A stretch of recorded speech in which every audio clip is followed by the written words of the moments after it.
Okay, so let's try it one more time.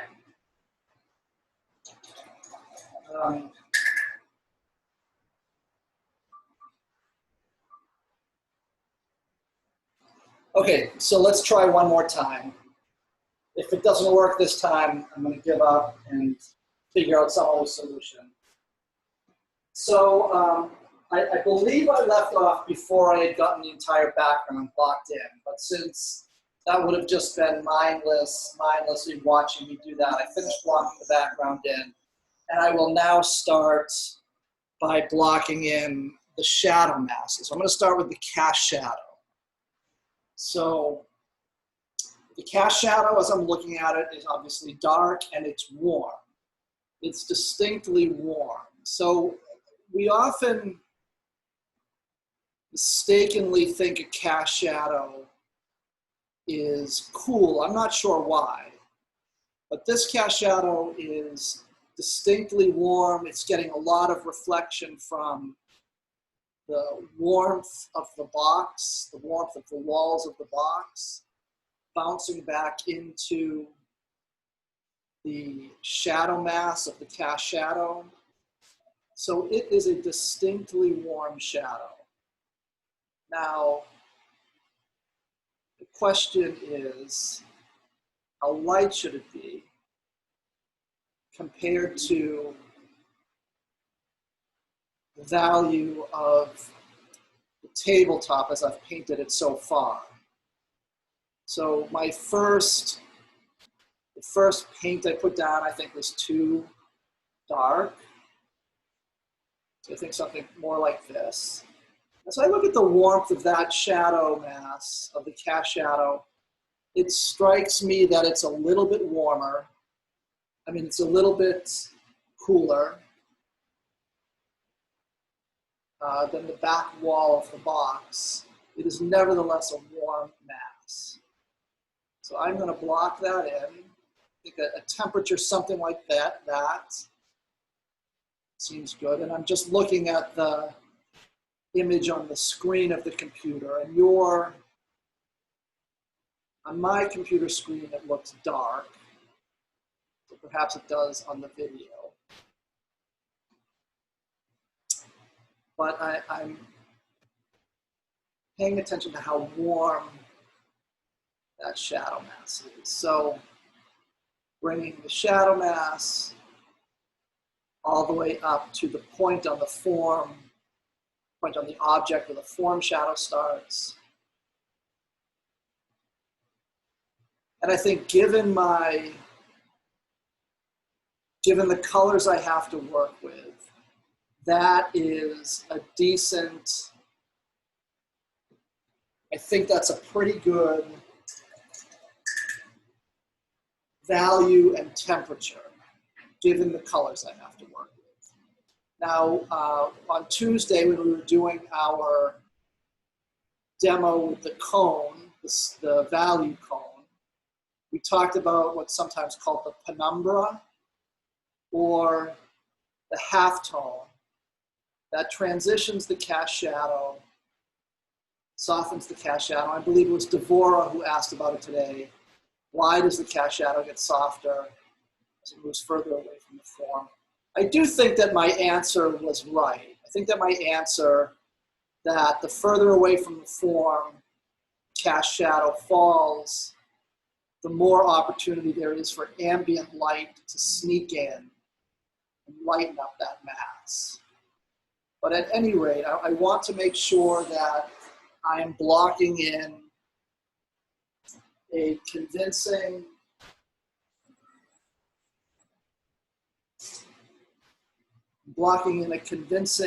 shadow mass and a halftone. And so remember, I'm not sure I should say remember, I'm not sure we talked about this. The halftones are often warmer than the shadows. So certainly in this setup, the halftone is warmer than the shadows.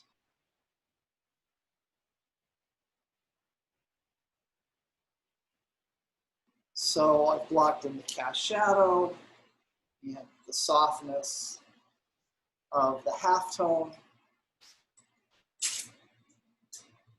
I'm going to take a dry brush. I feel like my paint has gotten a little bit thick in that shadow area. So I'm going to take a dry brush and remove some of the paint. There's an old rule, or there's an old, say, call it habit or technique in representational painting, where the shadows are painted with thinner paint than the lights. And that often is an effective way to reinforce the sense of volume on the object of painting. Okay, so now I'm going to move into blocking in the shadow mass on the object itself. So now, the shadow mass on the object itself is still warm and a little bit lighter than the cast shadow.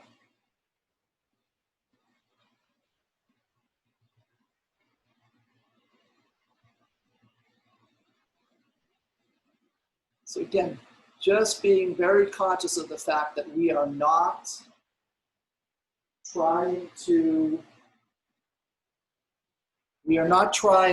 paint colors as we see them. We're trying to get our values and our relative color temperature. So that is a dark value and it's a warm color. So I'm blocking in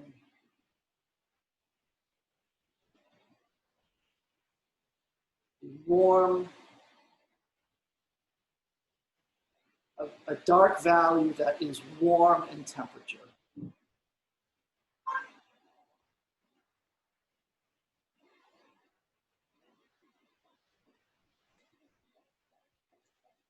And I'm thinking that it's about the same temperature as the cast shadow. I guess it's warmer. Now this is going to get a little bit tricky because I'm going to need to make sure that the cast shadow, the form shadow I paint is both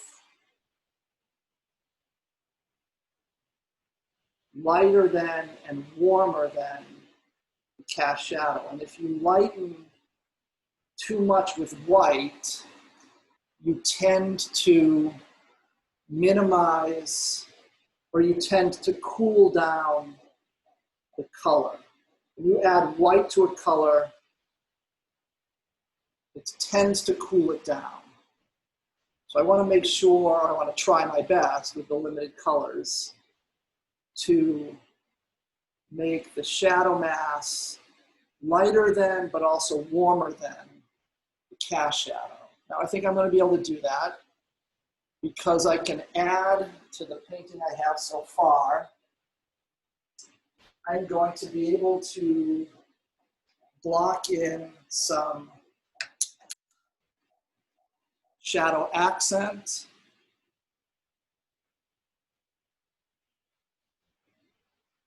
or as we called it the other day, a term that, as I told you, I never used it, or it wasn't commonly used when I was at least a student. The term that sometimes I hear nowadays is occlusion shadow.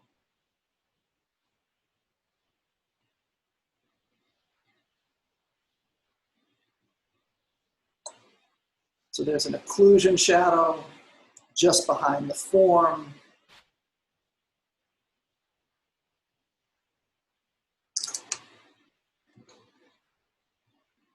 And that's going to help separate cast shadow from form shadow and maintain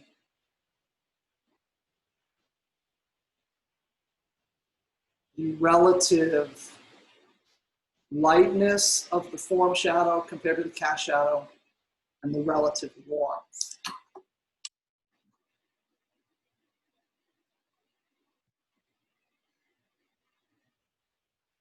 Now underneath the hair is a very dark occlusion shadow that is helping clarify the shape at the bottom of the pear.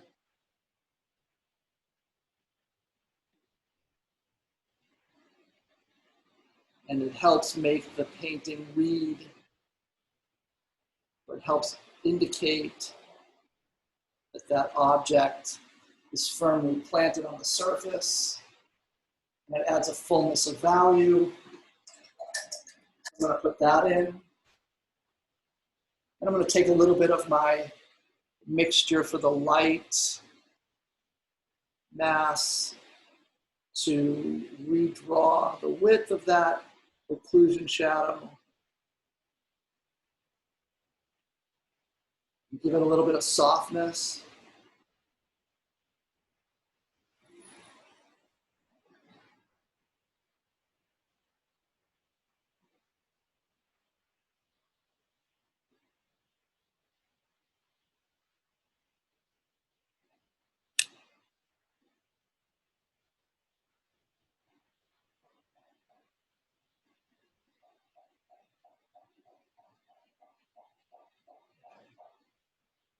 Okay, so I'm going to block in the light mass on my hair. And I'm going to do that with two different values. Again, I want to remind people of our plane study. I want to remind people of our plane study from this morning.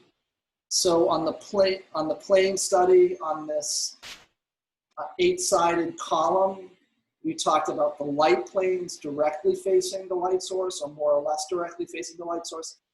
And then the transitional planes that are not directly parallel to the light source, but are nevertheless receiving light at an oblique angle. So those are halftones. So those are still in the light mass. I'm going to mix up both a light value and a midtone value. And I'm going to start blocking in the light mass by being conscious of the planes on that object. So the light mass, very light and warm.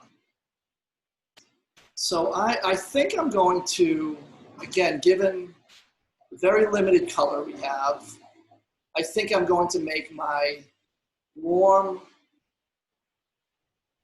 light, my light value, my warm light value for the light mass of this pear using nothing but white and transparent red oxide. And this could perhaps even be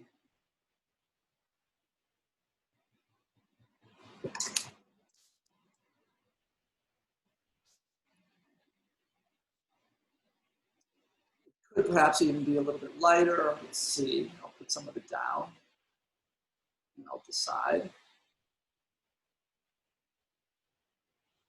So as I'm blocking in up to the edges, I'm going to be trying to block in that edge with a little bit of a soft touch. So I'm lifting, in other words, I'm lifting my brush up just a hair so that I can give a little bit of a sense of a softness to that edge, so that edge can read as wrapping around in space. And I might even do this, give a little bit of a stitched edge, and then go back and just softly sort of touch that edge.